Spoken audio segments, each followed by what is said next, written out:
schedule of events begins, Cantor Emily, 5:30 for the schools. 5 o'clock for schools, Cantor Schuster. 7:30 for the main, and the school will be doing its own spiel this year, I think, right? With the students participating in the spiel, and of course our Cantor King and the choir involved with the spiel for the adults, which is, Michael, what's the theme this year? Disney, as in Walt, as in Walt Disney, but maybe it was Fred Disney, I don't know. And then there's an after party, 8:30, drinks and nosh and all those kinds of things. It's always a fun night, so we hope you will come back and join us. If you are coming, I encourage you, come in costume. What the heck? I'll be in costume at least. Yeah, so. And of course, the reading of the Megillah. And it's the reading of the Megillah, which is the biblical book of Esther, that we remember most about the holiday. I think in part because of the ritual of, wiping out Haman's name with groggers. That's so memorable. And if you grew up going to shul, that's something that sticks out in your mind very prominently, at least it does for me. I think it also has to do with childhood memories we have of the holiday of Purim, and when you're young and a kid, the opportunity to dress up and to come to shul and to act silly, that becomes memorable as well. But it also has to do with the fact that it's a story, the story that's told in the book of Esther, the story that we know very, very well. I would actually argue that maybe of all the stories in the Tanakh, in the Hebrew Bible, it's the story of Esther we know better than any other story. And maybe that would even include the stories that we find in Genesis and in the beginning of Exodus. Ben says maybe not, but it's certainly one of the best known. It's certainly one of the best known. Now the narrative of the book of Esther, it's clear, it's straightforward. Like in all the great tales, you have to have a king. What's the king's name? Chashverosh is the name of the king. You have to have a queen. Actually, there ends up being two queens in Esther. What are their names? Vashti and Esther becomes queen as well later on, of course. And with any memorable story, also, you've got to have a good villain. And Purim has one of the best. Who is it? Haman, of course, the villain Haman. And then to combat the villain, you got to have hero, right? Or in this case, two heroes. And we have Mordecai and, of course, Esther. Those are the main characters in the Purim story. We know their names. You also might know the names of two of the minor characters. Who are they? Bigtan and Teresh, right? They play a role as well, plotting against the king, right? It's their plot that Mordecai overhears and makes the king aware of. But today I would like to focus on a lesser-known character in the book of Esther, a named character that has a name in the book. Not all the characters do. This character does have a name, but probably, I'm guessing, a name that you will not recognize, especially if you haven't read the book recently or closely. This character is a relatively minor character. I think Ben might know who it is. But as we often find with minor characters in Tanakh, the role that this character plays is absolutely crucial to the events of the story. And I think also the character shows a certain amount of courage and a quality of character that we might say is all too often missing in public life these days as well. Now, I don't know about you, but I've always been a fan of sidekicks, okay? Sidekicks. You know what a sidekick is, right? Sidekick is the person who plays a kind of secondary role to the hero, but without the sidekick, the story wouldn't be complete. And often without the sidekick, the mission, whatever the mission happens to be, also would not be completed. Sidekicks have to be trusty.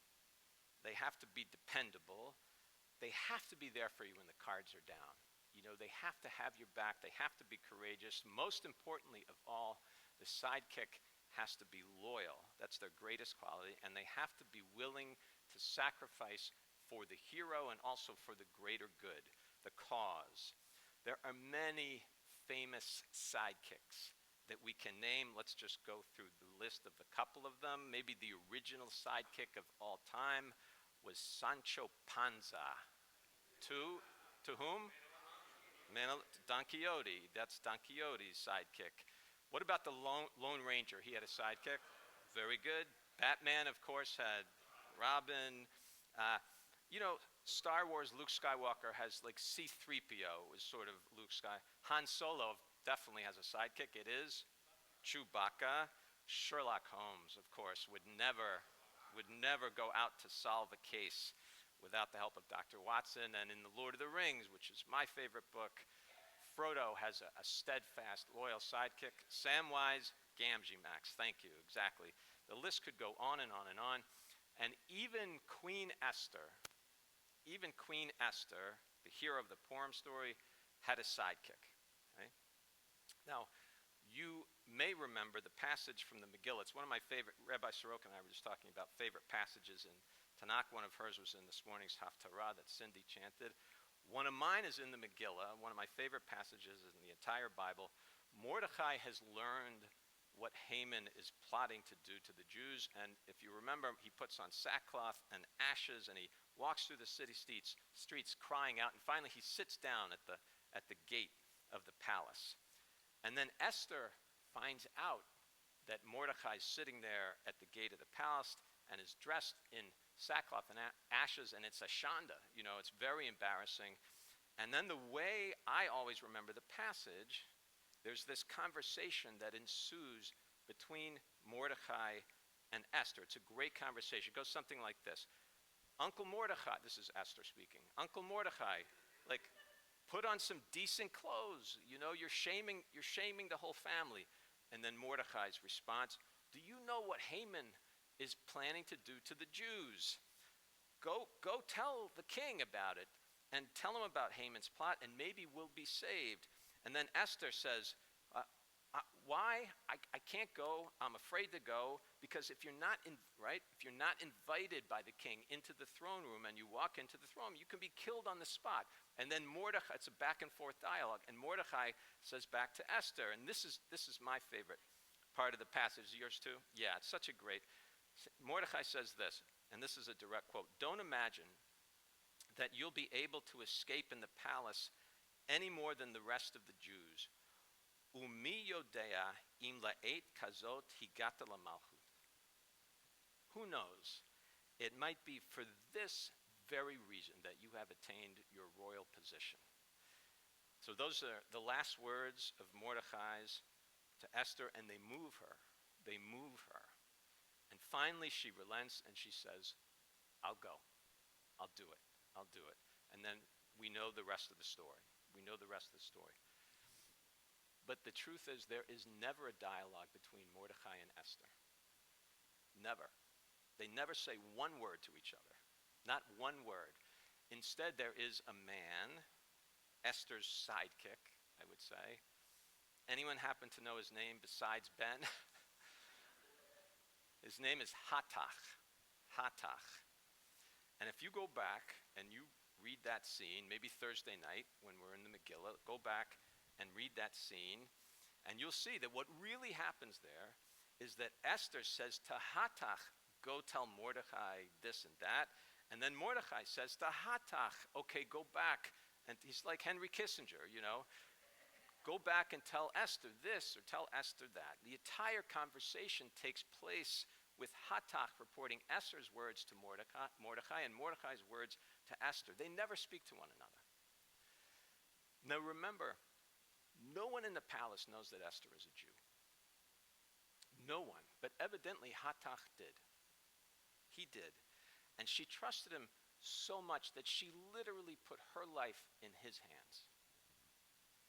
If he had taken the information that he knew and gone to Haman, it would have been over. It would have been over for Esther, for Mordechai, that was the end of the story right there. But Hatach was a classic sidekick. You know, trustworthy, loyal, brave enough to risk his own safety to carry those messages back and forth between Esther and Mordechai. And although, as we just saw, we don't remember his name even, without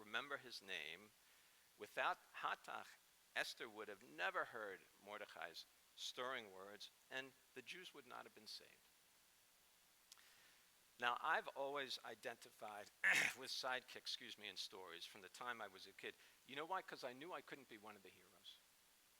You can't be one of the heroes. I didn't have any special powers. I grew up reading comic books. That's where I get most of my wisdom, right? I didn't have any special powers. I wasn't any stronger or smarter or braver than anybody else. I wasn't going to be a Batman. I wasn't going to be a Luke Skywalker or Don Quixote, for that matter, or a Mordecai or an Esther. Most people aren't. But I thought maybe I could at least be brave enough and strong enough and smart enough to help someone like that, to help a Mordecai or an Esther. And I like the idea also, by the way, that an important person like that might need a little bit of help and that I might be able to provide it. And that it would mean something and make a difference. Make a difference. Because the tradition in the end doesn't actually ask us to be Mordecai or Esther or Moses, for that matter, because those people are few and far between. Maybe you'll meet one in your whole life. Maybe not, even that. But the tradition does seem to suggest to us that we should at least strive to be a hatach. Because that we can do. We can do that. And sometimes it is the hatach that makes all the difference in the world. So I have this dream. So Friday morning, which will be Purim Day, we'll be down with the kids, right? We'll be down with the kids. We have a special Purim celebration with the kids Friday morning. Jill's very excited about it already. We're all down, and all the kids come in costume, to the party, to the celebration. And of course, you walk up to the kid and you say, "What are you?" and "What are you?" and "What are you?" And the kids say, "Oh, some kids are, hey, I'm Haman, or I'm Esther, or I'm Mordecai." Some of the kids dress as superheroes, Spider-Man or Batman or Superman or whatever it is. And they always will tell you what they are. They'll always say, "I'm this, I'm that, I'm that." And so my dream is this. One day, I'll walk over to a child and say, "Who are you?" And they'll say, "I'm hatach. I'm hatach." Wouldn't that be something? Shabbat shalom.